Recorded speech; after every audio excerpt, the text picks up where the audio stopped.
ಭದ್ರಕಾಳಿ ತಾಯೊಲಿದರೆ ನಮ್ಮಯ ಬಾಳೆಲ್ಲ ಬಂಗಾರವು.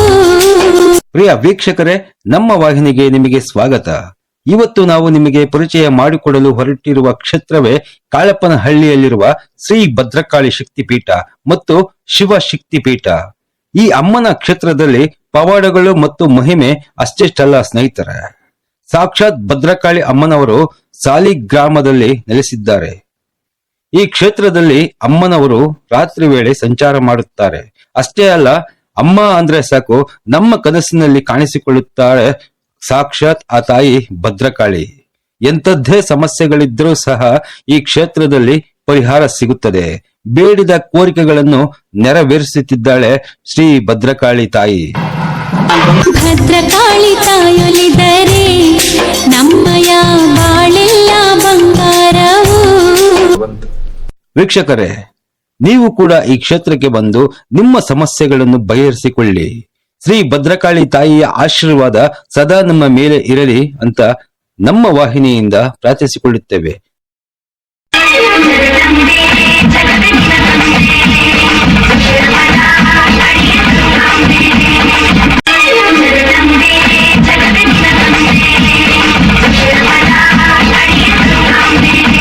ತೀರ್ಥ ಸ್ನಾನ ಅಂತ ಮಂಗಳ ದ್ರವ್ಯ ಸ್ನಾನ. ಮಂಗಳ ದ್ರವ್ಯ ಸ್ನಾನಪ್ಪ ಅಂತಂದ್ರೆ ಎಲ್ಲಾ ತರದಲ್ಲಿ ಮಂಗಳ ದ್ರವ್ಯ ಸ್ನಾನ ಅಂತಂದಾಗ ಆರೋಗ್ಯ ಸಮಸ್ಯೆ ಆಗಿರ್ಬೋದು, ನಮಗೆ ನಿದ್ರೆ ಬರ್ತಾ ಇಲ್ಲ, ಮಾಟ ಮಂತ್ರ ದೋಷಗಳಾಗಿರ್ಬೋದು, ಮತ್ತೆ ವಾಮಾಚಾರಗಳಾಗಿರ್ಬೋದು, ಭೂತಕಾಟಗಳಾಗಿರ್ಬೋದು, ಏನೋ ಒಂದು ಸಮಸ್ಯೆ ಆಗಿರ್ತದೆ ಮನುಷ್ಯನ ಜೀವನದಲ್ಲಿ.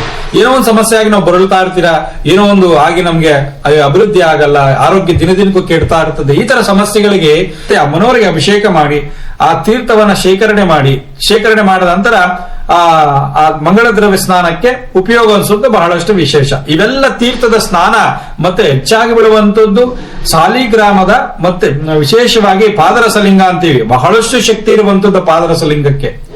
ಸಾಮಾನ್ಯವಾಗಿ ಎಲ್ಲ ಕೇಳಿರ್ತೀರಿ ಪಾದರಸ ಅಂತದ್ದು. ಆದ್ರೆ ಪಾದರಸ ಲಿಂಗಕ್ಕೆ ಅಭಿಷೇಕ ಮಾಡಿದ ತೀರ್ಥವನ್ನ ನಮ್ಮ ಮೇಲೆ ಬಿದ್ದಾಗ ನಮ್ಮಲ್ಲಿರುವಂತ ಎಲ್ಲ ದೋಷಗಳು ಪರಿಹಾರ ಆಗ್ತದೆ. ಈ ಮಂಗಳ ದ್ರವ್ಯ ಸ್ನಾನ ಅಂತಂದ್ರೆ 3 ವಾರ ಯಾರು ಖಚಿತವಾಗಿ ಅಮ್ಮನವರ ತಿಂಗಿರ ದೇವಿಯನ್ನ ತಲೆ ಮೇಲೆ ಇಟ್ಟು ಅರಿಶಿಣದ ನೀರನ್ನ ಹಾಕ್ಸ್ಕೊಂತಾರೋ ಅವ್ರಿಗೆ ಯಾವ ಸಮಸ್ಯೆಗಳು ಬರೋದಿಲ್ಲ. ಯಾವ ಸಮಸ್ಯೆ ಇದ್ರೂ ಸಹ ದೂರ ಹೋಗುವಂತದ್ದು ಬಹಳಷ್ಟು ವಿಶೇಷ.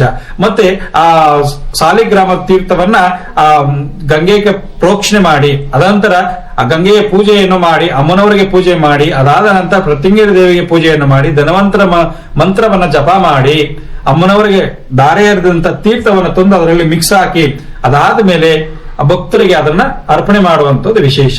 ಯಾವುದೇ ಸಮಸ್ಯೆ ಇರಲಿ, ಆರೋಗ್ಯ ಸಮಸ್ಯೆ ಇರಲಿ, ಎಂಥದೇ ಸಮಸ್ಯೆ ಇದ್ರೂ ಬಂದು 3 ವಾರ ಕ್ಷೇತ್ರಕ್ಕೆ ಬಂದು ಅಮ್ಮನವರಿಗೆ ಸಂಕಲ್ಪ ಮಾಡಿ ಮಂಗಳ ದ್ರವ್ಯ ಸ್ನಾನ ಮಾಡಿ ಆಮೇಲೆ ನೀವೇ ಹೇಳ್ತೀರಾ ಅದರ ಫಲಗಳಂತ ನೀವೇ ಹೇಳ್ತೀರಾ. ಮನೆಯಲ್ಲೇ ತುಂಬಾ ಪ್ರಾಬ್ಲಮ್ ಆಯ್ತು. ಸ್ವಂತ ಮನೆ ಬಿಟ್ಟು ಬಾಡಿಗೆ ಮನೆಗೆಲ್ಲ ಬಂದ್ಬಿಟ್ವಿ. ನಮ್ಮ ದೊಡ್ಡಮ್ಮ ಮಗ ಒಬ್ರು ತುಂಬಾ ಸೀರಿಯಸ್ ಆಗಿ ಆಪರೇಷನ್ ಮಾಡಿದ್ರು. CPR ಎಲ್ಲ ಕೊಟ್ಬಿಟ್ಟು ಐಸಿನಲ್ಲಿದ್ರು, ತಪ್ಪೋದೇ ಇಲ್ಲ ಅಂತ ಹೇಳಿದ್ರು. ನಾವು ನನ್ಗೆ ಏನೋ ಅಮ್ಮ ಬುದ್ಧಿ ಕೊಟ್ಲೇನೋ, ಇಲ್ಲಿಂದ ತೀರ್ಥ ತಗೊಂಡೋಗಿದ್ದೆ, ಅದಿತ್ತು ಅದನ್ನ ತಗೊಂಡೋಗ್ಬಿಟ್ಟು ಬೆಡ್ ಮೇಲೆ ಇದ್ದಾಗ್ಲೇ ಐಸಿನಲ್ಲಿ ಅವನ ಮೇಲೆ ಹಾಕ್ದೆ. ಅವಾಗ ಹಾಕ್ದಾಗಿಂದ ಸ್ವಲ್ಪ ಚೇತರಿಸ್ಕೊಂಡ್ಬಿಟ್ಟ. ಇವಾಗ ಚೆನ್ನಾಗಿದ್ದಾನೆ, ಓಡಾಡ್ತಾ ಇದ್ದಾನೆ. ಈ ಕ್ಷೇತ್ರದಲ್ಲಿ ಬರುವಂತ ಭಕ್ತರ ಅವರವರ ಸಮಸ್ಯೆಗಳಿಗೆ, ಅವರವರ ಕಷ್ಟಗಳಿಗೆ ತಾಯಿ ಅನುಗ್ರಹ ನೀಡಿ ಅವರವರ ಸಮಸ್ಯೆಗಳಿಗೆ ಪರಿಹಾರ ಕೊಡುವಂತದ್ದು ಬಹಳಷ್ಟು ವಿಶೇಷವಾಗಿರಂತ ಪುಣ್ಯಕ್ಷೇತ್ರ ಅಂತ ಹೇಳ್ಬೋದು ನಾವು.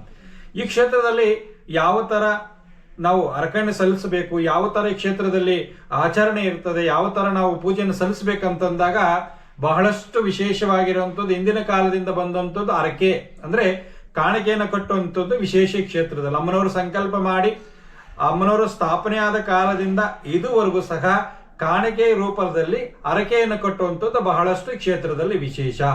ಯಾಕಂದ್ರೆ ಇಂದಿನ ಕಾಲದಲ್ಲಿ ನಮ್ಮ ಮನೆಯಲ್ಲಿ ಏನಾದ್ರೂ ಹುಷಾರಿಲ್ಲ, ಆರೋಗ್ಯ ತಪ್ಪಿತ್ತಂತಂದ್ರೆ 11 ರೂಪಾಯಿ ಕಾಣಿಕೆಯನ್ನು ಕಟ್ಟಿ ನವಧಾನ್ಯಗಳಿಟ್ಟು ಹಳದಿ ಬಟ್ಟೆಯಲ್ಲಿ ಕಟ್ಟಿ ದೇವರ ಕೋಣೆಯಲ್ಲಿ ಇಡುವಂಥದ್ದು ಇಂದಿನ ಕಾಲದಿಂದ ಪದ್ಧತಿಗಳು ಬರ್ತಾ ಇತ್ತು.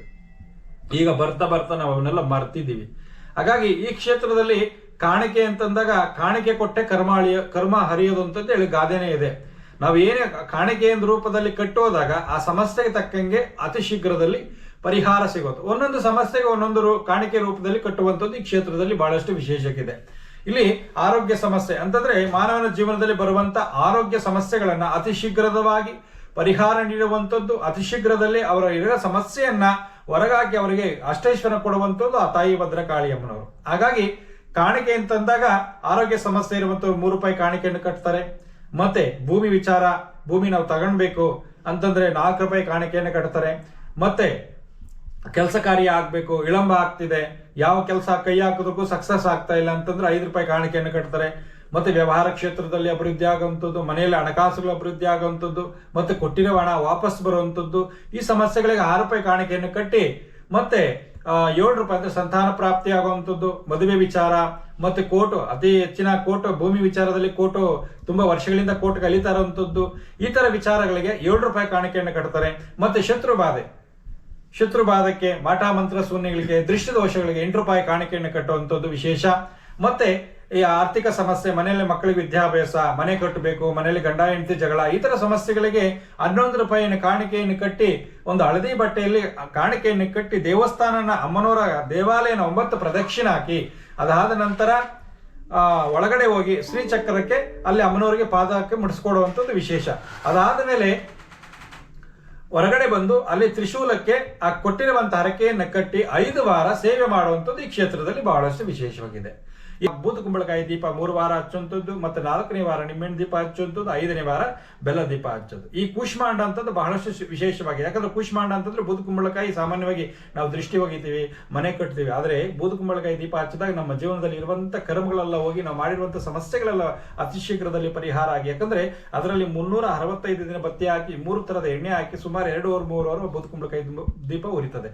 ಆ ಕೂಷ್ಮಾಂಡದ ದೀಪವನ್ನ ದೇವಿಗೆ ಅರ್ಪಣೆ ಮಾಡಿದಾಗ ಎಲ್ಲಾ ಸಮಸ್ಯೆಗಳು ಶೀಘ್ರವಾಗಿ ಪರಿಹಾರ ಆಗ್ತದೆ.